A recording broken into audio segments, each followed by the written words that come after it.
Hi అండి. అందరూ ఎలా ఉన్నారు? నేనైతే చాలా బాగున్నాను. మీరందరూ కూడా బాగుండాలని మనస్ఫూర్తిగా కోరుకుంటున్నాను. మరో మంచి రొటీన్ వ్లాగ్‌తో మీ ముందుకైతే వచ్చేసానండి. మనకైతే కొత్త సంవత్సరం రాబోతుంది కదా!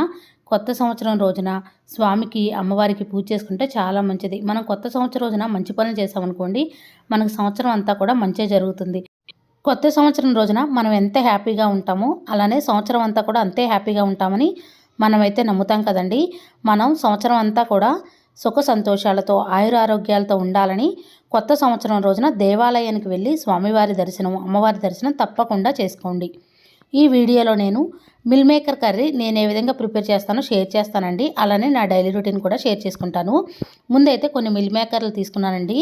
మిల్ మేకర్లని ఫస్ట్ వేడి నీళ్ళు అయితే కాగబెట్టాను. వేడి నీళ్ళు మరిగేటప్పుడు వేడి నీళ్ళు దించుకొని ఆ మరుగుతున్న నీటిలో అయితే వేసేయాలండి. తర్వాత మిల్ మేకర్ని లోపల ఉన్న వాటర్ అంతా పిండి ఒక బౌల్లోకి అయితే తీసుకోవాలి. ఇలా ఈ విధంగా పిండేసి ఒక బౌల్లోకి అయితే తీసుకోవాలండి.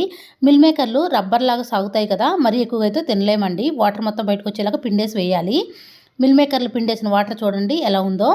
హాట్ వాటర్లో వేస్తేనే ఈ విధంగా వచ్చిద్దండి. ముందైతే ఒక ప్యాన్ పెట్టుకొని కొద్దిగా ఆయిల్ వేసుకొని ఒక 3 ఉల్లిపాయలని సన్నగా కట్ చేసి వేసానండి. ఉల్లిపాయ ముక్కల్ని మంచిగా ఫ్రై అవనివ్వాలి. ఆవాలు, జీలకర్ర వేసాను. ఒక బిర్యానీ ఆకు కూడా వేసానండి. ఒక 2 టమాటాలు తీసుకొని మిక్సీ పట్టేసి మెత్తని పేస్ట్ లాగా చేసుకొని ఒక ప్లేట్లో అయితే ఉంచుకున్నానండి. టమాటా ప్యూరీ వేయడం వల్ల మిల్ మేకర్ కర్రీ అయితే చాలా టేస్టీగా ఉంటుంది. గ్రేవీ కూడా ఎక్కువగా ఉంటుందండి. వెజ్ బిర్యానీ చేసుకున్నప్పుడు మిల్ మేకర్ కర్రీ చేసుకోండి. టేస్ట్ అయితే చాలా చాలా బాగుంటుందండి. అన్నంలో కూడా చాలా బాగుంటుంది, చపాతీలో కూడా చాలా బాగుంటుంది. నేనైతే మిల్ మేకర్ బిర్యానీ కూడా ప్రిపేర్ చేశాను. ఇక్కడ ఉల్లిపాయ ముక్కలు మగ్గిపోయిన తర్వాత టమాటా ప్యూరీ కూడా వేసానండి. టమాటాల్లో ఉన్న వాటర్ మొత్తం బయటకు ఇనికిపోయి ఆయిల్ అంతా పైకి తేలేంత వరకు మంచిగా ఫ్రై అవనివ్వాలండి. టమాటాల్లో ఉన్న పచ్చివాసన అంతా పోయేంత వరకు ఫ్రై అవనివ్వాలి. మంచిగా ఫ్రై అయిన తర్వాతే పసుపు, ఉప్పు, కారం, ధనియాల పౌడర్ వేసుకొని మంచిగా ఫ్రై చేసుకోవాలి. ఒక 2 నిమిషాల పాటు ఫ్రై చేసుకోవాలండి. నేనైతే ఫస్ట్ టైం చేశానండి మిల్ మేకర్ కర్రీ. చాలా బాగా వచ్చిందండి. మా ఇంట్లో వాళ్ళందరూ కూడా చాలా బాగా నచ్చింది. కానీ నేను చేసిన మిస్టేక్ ఏంటంటే ఎన్ని మిల్ మేకర్లు వేయాలో అర్థం కాక ఎక్కువ మిల్ మేకర్లు వేసానండి. మిల్ మేకర్లు మరీ ఎక్కువగా అయితే తినలేమండి. గ్రేవీ అయితే తినగలుగుతాం కానీ ముక్కల్ని ఎక్కువగా తినలేము.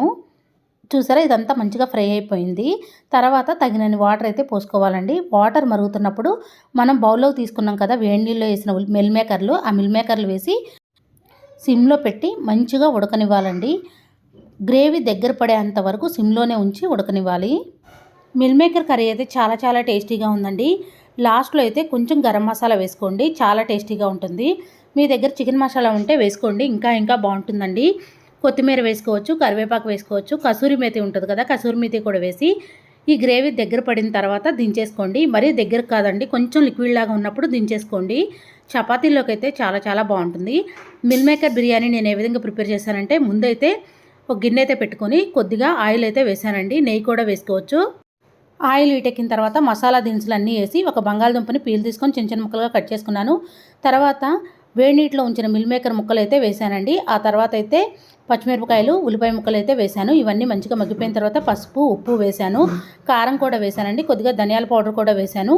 నేనైతే 2 గ్లాసుల బాస్మతి రైస్తో చేశానండి. 2 గ్లాసులకి 3 గ్లాసుల వాటర్ అయితే తీసుకున్నాను. ఒక గ్లాస్కి గ్లాసున్నర వాటర్ అయితే తీసుకున్నాను.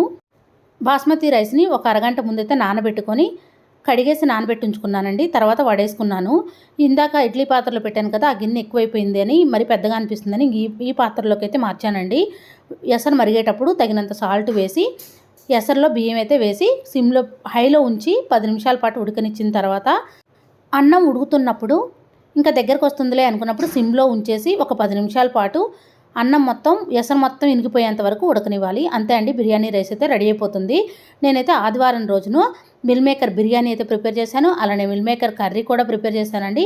అలానే బంగాళదుంప కుర్మా కూడా ప్రిపేర్ చేశాను. టమాటా చట్నీ కూడా ప్రిపేర్ చేశాను. నార్మల్ రైస్ కూడా ప్రిపేర్ చేశానండి. కానీ ఇవన్నీ వీడియో తీయడం వీలవ్వలేదు. నేను వీలైనంత వరకు వీడియో తీశానండి. అదే ఇక్కడ చూపిస్తూ ఉన్నాను. సండే అంటే పిల్లలకి, హస్బెండ్కి అందరికీ సెలవులు ఉంటాయి కదా, మనకు మాత్రం సెలవు అయితే ఉండదండి. నేను వంట చేసుకుంటూనే ఇల్లు మొత్తం నీట్గా క్లీన్ చేసుకున్నాను. బట్టలు కూడా వాష్ చేసుకున్నాను. ఇంటి ముందైతే చక్కగా తుడిచేసి ముగ్గు అయితే వేసుకున్నాను. వాళ్ళందరూ సండే రెస్ట్ తీసుకుంటే మనం మాత్రం సండే ఫుల్ వర్క్ ఉంటుంది కదండి. ఉదయం నుంచి సాయంత్రం వరకు ఏదో ఒకటి వంట చేస్తూనే ఉంటాం, క్లీనింగ్ చేసుకుంటూనే ఉంటాం. ఇల్లంతా పిల్లలు ఉంటే మాత్రం ఇల్లంతా చికచికా చేస్తూ ఉంటారు. అవన్నీ సర్దుకుంటూ ఉంటాం, ఊడ్చుకుంటూ ఉంటాం. ఇక్కడ ముగ్గు అయితే నేను ఉయ్యాల ముగ్గు అయితే వేశానండి. అలానే అమ్మవారికి ఎంతో ఇష్టమైన తామర పూల ముగ్గు కూడా వేశాను. వంట పని మొత్తం కంప్లీట్ అయిందండి. ఇల్లంతా కూడా నీట్‌గా క్లీన్ చేసుకున్నాను. ఇక్కడ నేను మా చిన్నప్పుడు చేసుకున్న తాలింపు అన్నం ఏ విధంగా చేశానో ఇక్కడ చూపిస్తానండి.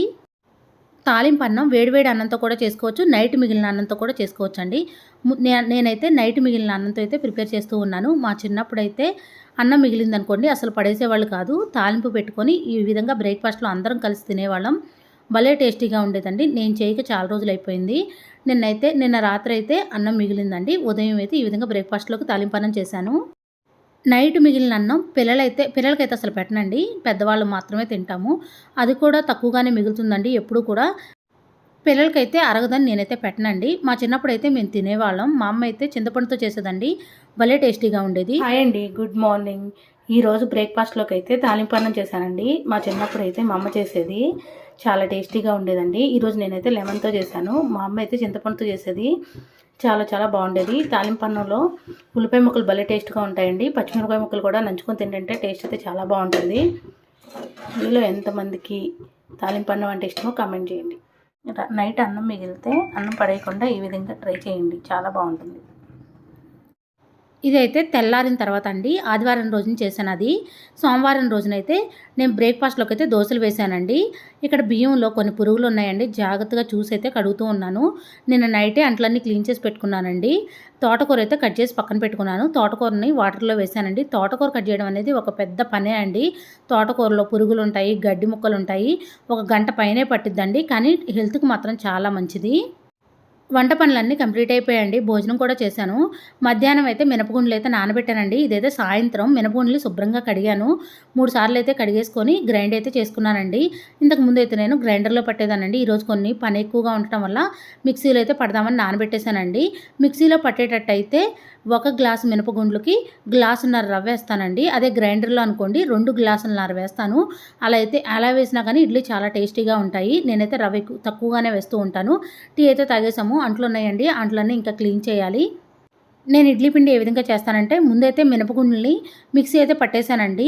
పిండి అయితే మెత్తగా పట్టేశాను. రవ్వని 3-4 సార్లు అయితే క్లీన్ చేసుకుంటానండి. రవ్వలో ఉన్న మెత్తని మిశ్రమం మొత్తం పోయేంత వరకు క్లీన్ చేసుకుంటాను. తర్వాత రవ్వని శుభ్రంగా నీళ్లు లేకుండా పిండేసి మినప్పిండిలో అయితే కలిపేస్తానండి. నేను ఈ పిండిలో సాల్ట్ ఏం కలపనండి. ఇడ్లీ వేసేటప్పుడు మాత్రమే ఒక బౌల్లోకి తీసుకొని సాల్ట్ కలుపుకొని అప్పటికప్పుడు ఇడ్లీలు వేసుకుంటూ ఉంటాను. ఇలా రవ్వ మొత్తం పిండేసి ఇడ్లీ పిండి అయితే కలిపేసి ఒక డబ్బాలో అయితే స్టోర్ చేసుకుంటానండి. నేనైతే బయటైతే ఉంచను. ఒక 2-3 గంటలు బయట ఉంచిన తర్వాత ఫ్రిడ్జ్లో అయితే పెట్టుకుంటానండి. అదే గ్రైండర్ పట్టా అనుకోండి అసలు బయట అస్సలు ఉంచను, వెంటనే ఫ్రిడ్జ్లో పెట్టేస్తూ ఉంటాను. ఇడ్లీ పిండి నా పెళ్ళైన కొత్తలో అయితే అసలు ఇడ్లీ పిండి ప్రిపేర్ చేయడం నాకు వచ్చేది కాదండి. ఇడ్లీ పిండి ప్రిపేర్ చేయడం రాక ఏం చేసేదాన్నంటే, రవ్వని నార్మల్గా ఒకసారి కడిగేసి రవ్వ పిండేసి మినప్పిండిలో అయితే కలిపేసేదానండి. అలా చేయడం వల్ల ఇడ్లీ రవ్వలో ఉండే మెత్తని పేస్ట్ ఉంటుంది కదా, ఆ పేస్ట్ మొత్తం బయటికి పోకుండా ఇడ్లీ పిండిలోనే కలిసి ఉంటుంది కదా. ఇడ్లీ వేసినప్పుడు ఇడ్లీలు అయితే మెత్తగా వచ్చాయండి, నీరుగా వచ్చాయి. అసలు ఎందుకు అలా వస్తున్నాయో కూడా అర్థమయ్యేది కాదు, ఎలా వేయాలో కూడా తెలిసేది కాదండి. నా పెళ్ళైన కొత్తలో 2-3 సార్లు అయితే అలానే జరిగింది. మూడోసారికి అయితే నా అంతట నేనే తెలుసుకున్నానండి. ఇడ్లీ రవ్వని 3-4 సార్లు శుభ్రంగా కడగాలి, తెల్లగా వచ్చేంత వరకు కడగాలి అని నేర్చుకున్నానండి. అదే అండి, ఏ పనైనా మనం రాదు అనుకుంటే ఏది రాదండి. మనం నేర్చుకోగలం అని ట్రై చేస్తూ ఉంటే ఒకసారి పాడవచ్చు, రెండోసారి పాడవచ్చు, మూడోసారి మాత్రం తప్పనిసరిగా నేర్చుకోగలుగుతామండి. నాకైతే ఆ విషయం తర్వాత నేర్చుకున్నాను. ఓన్లీ ఇడ్లీ విషయంలోనే కాదండి, ఏ పనిలో అయినా మనం ఏదన్నా జాబ్ చేయాలి అనుకుంటే కొంతమంది ఏమంటారు, నువ్వు చేయలేవు, నీకు అంత రాదు అంటారు. కానీ మన ప్రయత్నం మనం చేయాలండి. ఒకసారి చేస్తాము, ప్రయత్నం చేస్తే రాదు, రెండోసారి చేసినా రాదు, మూడోసారి చేయండి తప్పకుండా వస్తుంది. మూడోసారి ఫెయిల్ అయినా 4గోసారి అయినా ఖచ్చితంగా వస్తుందండి.